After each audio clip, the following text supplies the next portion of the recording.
Hello everyone, welcome back to my channel Way to Commerce. So in this video I will be telling you some important questions of HRM Unit 4. So the first question is, what is compensation management? Distinguish between base compensation and supplementary compensation. So यहाँ पे आपको सबसे पहले compensation management समझाना है, तो compensation का मतलब समझा देना, फिर उसके बाद कंपनसेशन मैनेजमेंट क्या होता है वो. देन उसके बाद आपको डिफरेंस समझाना है बेस कंपनसेशन और सप्लीमेंट्री कंपनसेशन. तो ये टैबुलर फॉर्म पे समझा देना, पहले इनका मीनिंग हो जाएगा कि जो बेस कंपनसेशन है वो क्या होता है, हमारी बेसिक वेजेस और सैलरी, और जो हमारा सप्लीमेंट्री कंपनसेशन होता है वो फ्रिंज बेनिफिट्स होता है. फिर उसके बाद इनके ऑब्जेक्टिव क्या होते हैं, और फिर फैक्टर्स ऑफ कंप्यूटेशन. ऐसे ही आप इसके अराउंड 4 to 5 डिफरेंसेस लिख देना. Then next question, piece wage system versus time wage system.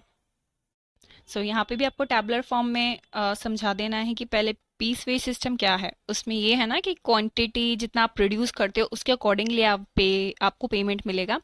और ऐसे ही टाइम सिस्टम का मतलब क्या होता है कि जितना टाइम आपने दिया है, the time you have spend in the production, उसके अकॉर्डिंग आपको पेमेंट मिलेगा. ठीक है. ऐसे ही पहले इसका मीनिंग समझा देना, फिर इसका नेचर ऑफ पेमेंट, और फिर अराउंड 6 to 8 पॉइंट्स आप इसके डिफ्रेंसिएशन में लिख देना. That's it. The next question, write a short note on job evaluation and fringe benefit.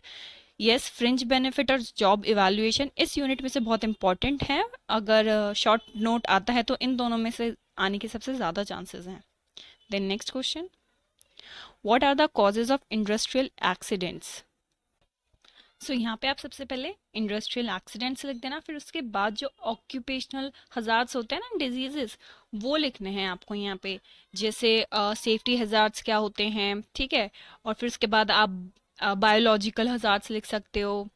Then इसके बाद आप लिख सकते हो फिजिकल हजार्ड्स, केमिकल हजार्ड्स. तो ऐसे जो different different work organisational hazards होते हैं वो आपको इसमें समझाने हैं. Then next question, explain any individual incentive plan for employees with an example. तो इधर कोई भी इंडिविजुअल इंसेंटिव प्लान आप बना सकते हो जिसमें आप बताओगे कि पीस रेट प्लान क्या है, बोनस, कमीशन, इन सब के बारे में. ऐसे ही आपको इंडिविजुअल इंसेंटिव प्लान के हटा के आपको ग्रुप इंसेंटिव प्लान का भी क्वेश्चन आ सकता है, या फिर ऑर्गेनाइजेशनल इंसेंटिव प्लान का भी. ठीक है. So these all are some important questions for unit 4. So I hope आपको ये वीडियो अच्छा लगा होगा. Thanks for watching.